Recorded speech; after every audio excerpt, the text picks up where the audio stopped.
আপনার হচ্ছে সব আ এ এ কি স্থানীয় জাত? হ্যাঁ, এগুলো হচ্ছে আমাদের দেশি লাউ।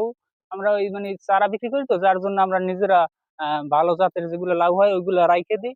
আচ্ছা। রাইখে তারপর ওই যে নিজেদের বীজ থেকে আমরা চারা উৎপাদন করি দেশি লাউ। আর আপনি এখানে তো ওই যে দেখলাম ইয়েলো ট্যাপ ব্যবহার করেছেন। অনেক সময় ফ্রেমন ফাঁদও ব্যবহার করেন। হ্যাঁ, আর এই যে পলি ব্যাগের ভিতরে যে প্যাকেট করে রাখছেন এটার কারণটা কি? আসলে আমরা দেখছি যে আপনার এই যত ইউলো কাঠ, ড্রাগন ফাঁদ সবকিছুই দিই কিন্তু তাতেও পোকা ফেরে না। তারপর চিন্তা করলাম যখন আ ফুলটা ফোটে, ফোটার পর থেকেই যদি আমরা এটারে নিয়ন্ত্রণে একটা পরিবেশে রাখতে পারি যেমন পলি ব্যাগ তারপর ওই যে আপনার ব্যাগের ভিতর ভরে রাখলে ওই যে মাছি পোকাটা আছে হ্যাঁ, ওই মাছি পোকাটা আর ছিদ্র করতে না। ছিদ্র না করতে পারলে লাউটা ভালোভাবে পাকে। আর যদি ছিদ্র হয়ে যায় তাহলে ওই লাউটা পচে যায়, ওটা পাকে না। ভিতরে পচে যায়। আচ্ছা হ্যাঁ, তাহলে আমরা দেখতে পাচ্ছি যে আপনি এই যে পলি ব্যাগে দিয়ে রাখছেন প্লাস হচ্ছে কিছু ওই যে ইয়ার ব্যাগেও দিয়ে রাখছেন। Shopping bag. এখানে কি শপিং ব্যাগেও দিয়ে রাখছেন। এখানে কি আপনার পলি ব্যাগ ছিদ্র-টিদ্র করার দরকার আছে কিনা বা ওইখানে ভিতরটা ঘামে কিনা এরকম কোনো না ওর আছে কিনা? পলিথিনের নিচটা একটু ছিদ্র করা আছে যদি কোনো ঘামে ওই পানিটা নিচ দিয়ে পইড়ে যায়।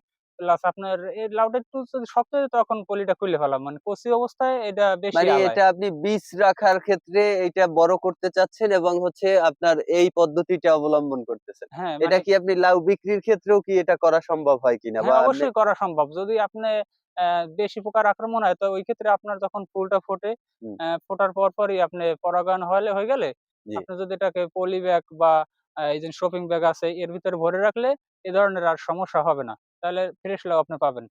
ও তাহলে আপনার পরামর্শ হচ্ছে যদি এরকমও করা হয় তাহলে হচ্ছে ফ্রেশ লাউ পাওয়া যায়। হ্যাঁ, তা আমরা আপনার মূলত হচ্ছে চারার ব্যবসা করি। এইজন্য দেশি লাউয়ের যে বীজ এগুলো ভালো জাত আমরা নিজেরা আরকি রাখি।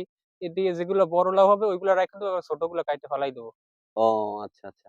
তাহলে এখানে হচ্ছে আপনার কি অনেক ধরনের স্থানীয় জাতের হ্যাঁ, ভ্যারাইটি অনেক আছে? আমাদের যত লাউ বড় লাউ আছে তার ভিতর থেকে সেরা লাউ আরকি।